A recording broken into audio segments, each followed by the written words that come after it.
To learn to live the off-grid lifestyle and to be inspired to live your dreams, click subscribe so you don't miss anything. Click the bell notification. It's all free. So it's raining again today. It's fall time, so of course it's going to rain quite a bit. It rained like 2 days ago also. So today I thought I'd do a maintenance charge on my batteries. I do that on cloudy days. The solar panels aren't going to produce a lot, so I just go ahead and run the generator. I charge batteries up with a battery charger, car battery charger. I'm going to show you here in a minute. Carolyn's in there vacuum sealing. We can run the vacuum sealer off the solar panels, but since I have a modified sine wave inverter, I know, go get a pure sine wave. I just don't see the point really. The only time I really see a problem with pure sine wave is with my clippers, my hair clippers. But the generator is pure sine wave, so I figured I'd go ahead and run it until she got finished with the vacuum sealer, because it does put a strain on some electronics. So yesterday, I think it was yesterday's video, I showed you how to vacuum seal jars with rice in it using the vacuum sealer. And go check out that video after this video. I'll put a link at the end of this video. You can go check that video out if you didn't get to see it. So yesterday we thought, you know what, we better run to town and get some chicken food. We were just feeding them protein food because we got so many chickens that aren't laying eggs yet, so we wanted to make sure they have plenty of protein. Well, they're starting to get into the age now where they need a lot of calcium also, so we decided we'd just go ahead and buy the calcium, 16% protein, and it's got calcium for egg layers. Well, while we were in town, we thought, well, we just want to go ahead and stop at Walmart again. We don't do that very often, where we go to town and then a few days later we'll go to town again. Carolyn decided that she wanted to buy some sugar and more rice and flour, and she wanted to buy it in bulk. She's concerned, as well as I am, that these commodities are going to go up in price, and we're already starting to see it. Actually, we were doing some price comparisons and it looks like it's going up in price, and they're even tricking you, because you can get the the price per ounce or the price per pound.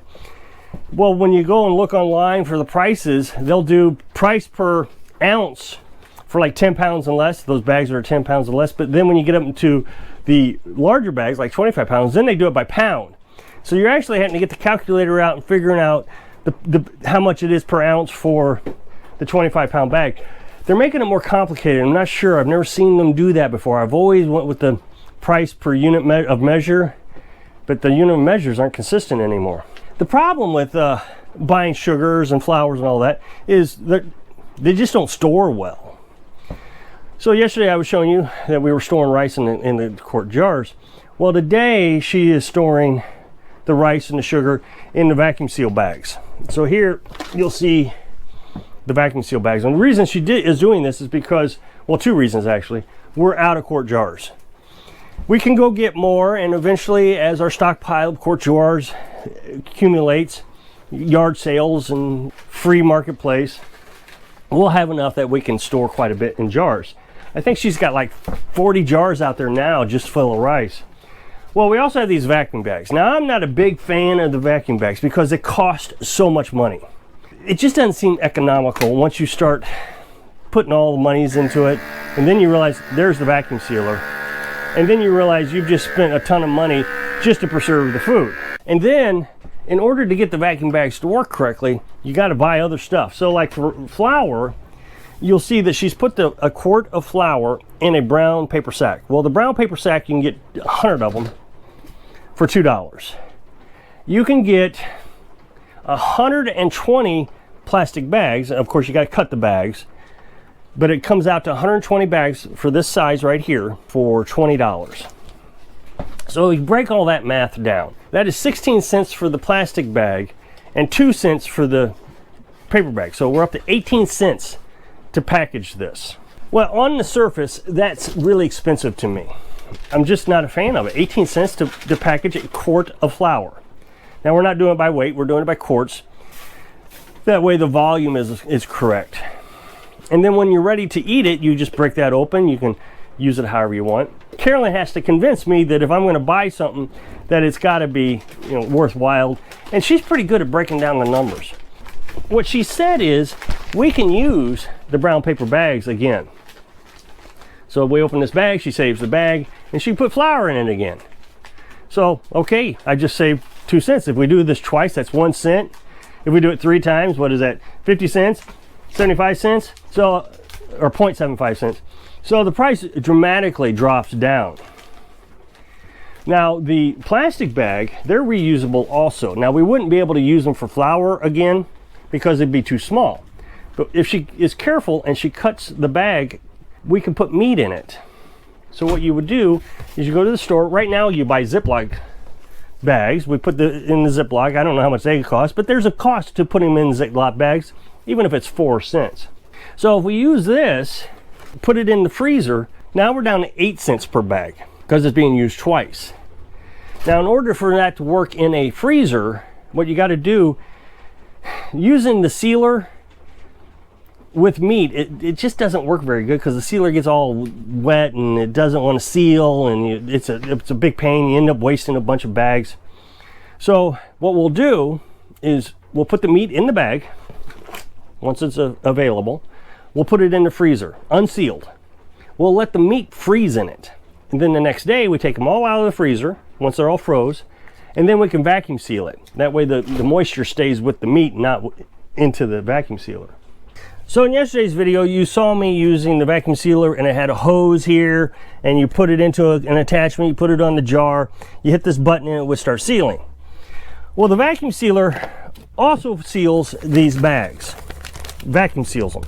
And the way you use it is she's already weighed out. There's a quart of sugar in this. She's taped it, so she's got sugar, 1 quart, and then she's got the date on here.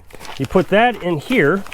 And the reason you want to put it in a brown paper bag is because, especially like flour, all these grains, the vacuum sealer can suck that into the vacuum sealer, and then you ruin your vacuum sealer. But if you put it in a brown paper bag, the flour stays in the brown paper bag and it doesn't get sucked into the vacuum sealer. Okay, so when we're looking at the vacuum sealer, you have the vacuum seal chamber, which is right here. You have a groove here. So when you come down here, you can take, and this is a knife, and it cuts the bag for you. So when you're making a bag, when you make a bag, you roll the bag out, you come in here, you hit the seal button, it makes a seal, and then you can cut the bag right at the seal. So now you only have one open end, the other end is sealed. And so then finally, this last strip here is the sealer itself. That gets pretty hot. So you put your bag into the vacuum seal chamber right here. And then it clamps down on both sides. There's a lock on both sides that you got to push. And there's a variety of buttons here. You got your vacuum and seal, and you got your seal, and then you got your stop. Well, now since we're going to vacuum and seal the bag, we're going to hit the vacuum and seal button. You can start to see the bag starts to shrink up and pulls up against the machine. You can hear the tone in the machine change sounds. Now you can see that it stopped vacuuming and started sealing. It's starting to flash. We can open up the machine, and there is your sealed bag. It's all vacuumed out. And if you look at the rice, which she's already got them all put down there, you can see that it's actually taken the air out of the brown paper bag also, because you can see the rice granulars. So there's no air in this bag now. Okay, and so the reason Carolyn and I wanted to break down the cost of these bags so badly was, one, I just didn't like using them when we had some laying around. But two, we're starting to see the prices of things fluctuate. If the prices continue to rise, we may get to a point where we just can't afford sugar. Well, if we have a stockpile of sugar and it takes us even 5 years to use that much sugar, today's prices is going to be much cheaper than it's going to be in 5 years' prices, whether we have a shortage of sugar or not. Inflation is going to drive up the cost. Now, we just don't use that much sugar. We use, maybe a little bit of sugar here and there for our coffee, maybe some for our tea. If we have honey available, we use honey instead of sugar. Now, if you go out and buy this stuff in bulk, it's going to go bad. I mean, like if you buy a bag of flour, you're going to get weevils in it. Sugar, it's going to get wet. It's going to get moisture in it. Rice is okay. Rice pretty much stays okay no matter what you do with it. If we don't start thinking about money the way it should be thought of, I've been trying to explain this for several days, and I've made polls, and there are folks who just absolutely don't get it. I was talking about firewood the other day, but this goes with sugar. It goes with any resource that we talk about. Cash has no value, zero value. Cash has value that the government puts on it through inflation and taxation and just all kinds of junk, all kinds of economic stuff. But when we look at like a firewood, let's say it takes me an hour to process 10 logs. Well, this year it's going to take me an hour to process 10 logs. Next year it's going to take me an hour to process 10 logs. So the value of my time doesn't change. It's the same price all the time. That's value.